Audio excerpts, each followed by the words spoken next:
Sziasztok! Elérkezett az egynyári virágok átültetése, bár igazából, ha nagyon szerettem volna, vagy szeretném, akkor itt egy darabig ebben még hagyom, és kiültetem egyből, de úgy gondoltam, hogy én szeretném még egy pár hétig itt bent nevelgetni, és inkább átültetem, hogy ne legyenek ilyen megnyurgultak, és kicsit szebb kialakítások legyenek, sőt, ha lehet, akkor kezdjenek el virágozni. Ez a bársonyvirág, ez a sóvirág, mind a kettőt át kell ültetni. A vinka még sajnos nincs olyan állapotban, hogy átültetésre kész legyen.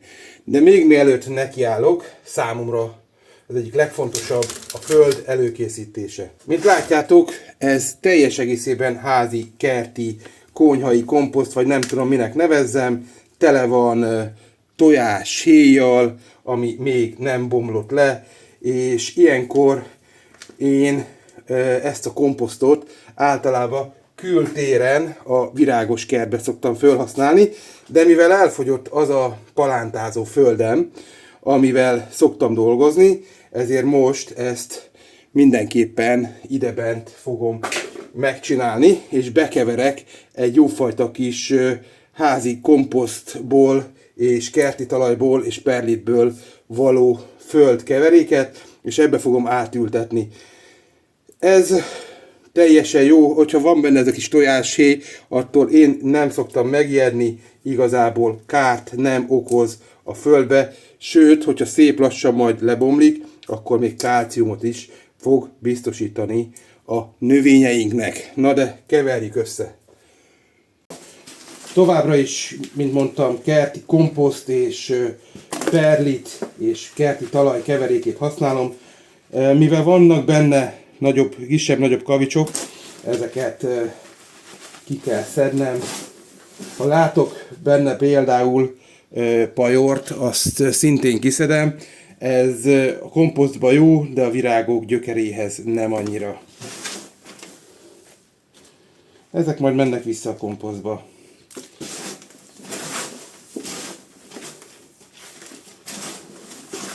Mivel nagyon-nagyon jó és laza szerkezetű, én nem aggódok, hogy esetlegesen túl erős lenne és megégetni a növények gyökerét.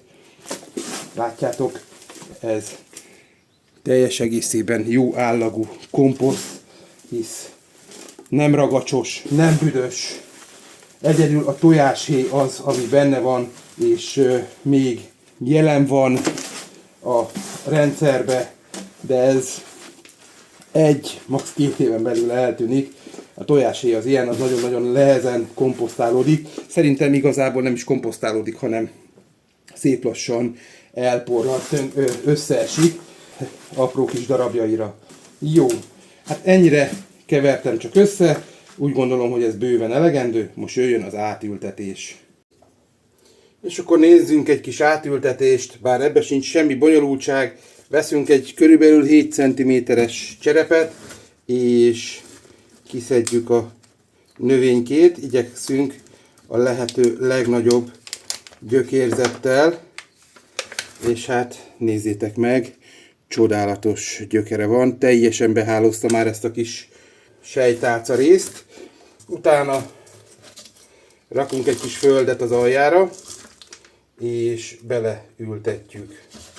Ez már egy viszonylag nagy növény, ezért a talaj felszíne a cserép széléig fog érni, de semmi gond, mert így oldalra tökéletesen fog tudni fejlődni. Ezt ugyanúgy beleállítom egy kicsit ebbe a vizes edénybe.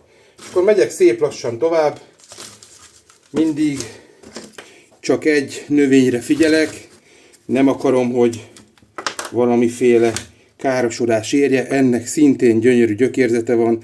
Ha nagyon akarod, egy kicsit meg tudod csípkedni a gyökérnek az alját, ezzel növekedésre készteted, serkented a gyökérzetet további fejlődésre, és hát ha egy kicsit van lehetőséged, akkor szét is bonthatod, ki is áztathatod a gyökérzetét, bár én szerintem ez annyira nem jó megoldás, de láttam már, aki így csinálja.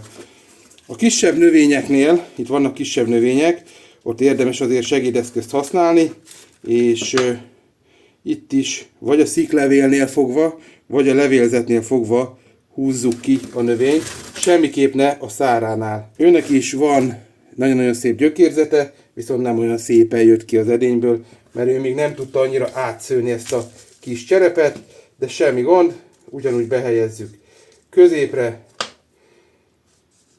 Figyelünk arra, hogy a gyökérzet az inkább szerteágazzon, mint fölfelé, és be a vízbe. És így megyünk lépésről lépésre a bársonyvirággal, nem sokára jövök a sóvirággal. Na és akkor jöjjenek a sóvirágok. Itt már látom alapból, hogy itt 2 darab sóvirág is van, azt majd csökkenteni kell a számukat, de azért itt, mivel nincs sziklevél, vagy hát van sziklevél, ez a pici, ez sziklevél, itt is óvatosan megmozgatjuk egy kicsit a gyökérzetet, és megpróbáljuk kihúzni teljes egészében. Látjátok, ez is teljesen beszőtte az alját. Már rakjuk is bele a cserépbe. Egy apróságot elfelejtettem, hogy egy kicsit itt ezt őneki meglazítom a gyökérzetét.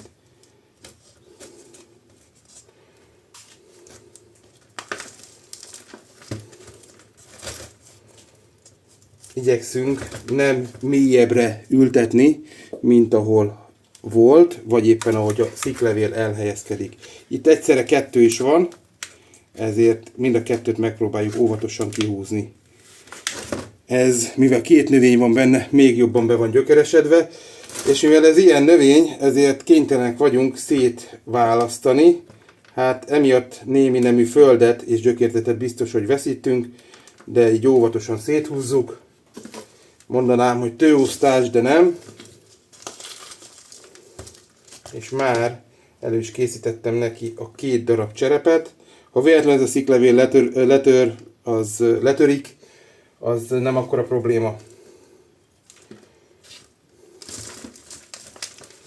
Ilyenkor az átültetést azért egyik növény se szereti, főleg ilyen drasztikusan, amikor itt széthúzzuk a 2 növényt, de egy héten belül teljesen rendbe jönnek, és attól kezdve nagyon szépen fognak fejlődni. Ez is megint 2 növény, közben van egy kis gazdag, azt mindig kivesszük.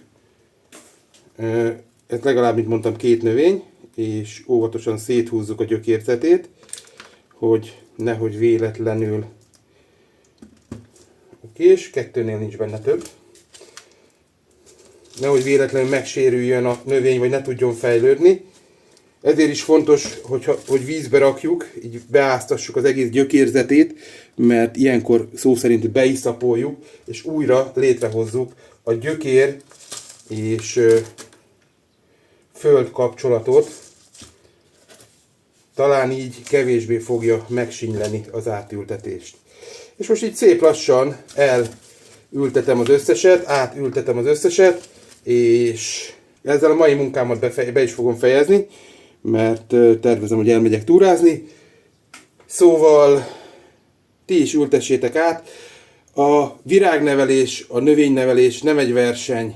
Higgyétek el, hogyha egy kicsit még bent tartjátok őket a fóliasátorba, palánta nevelőbe, üvegházba, azzal inkább nyertek, mint veszítetek, mert nyárra, májusban, amikor kiülteted, sokkal szebb, sokkal erősebb és sokkal hosszabb ideig virágzó növényt tudsz kapni. Mindenkinek jó kertészkedést, jó egészséget, sziasztok!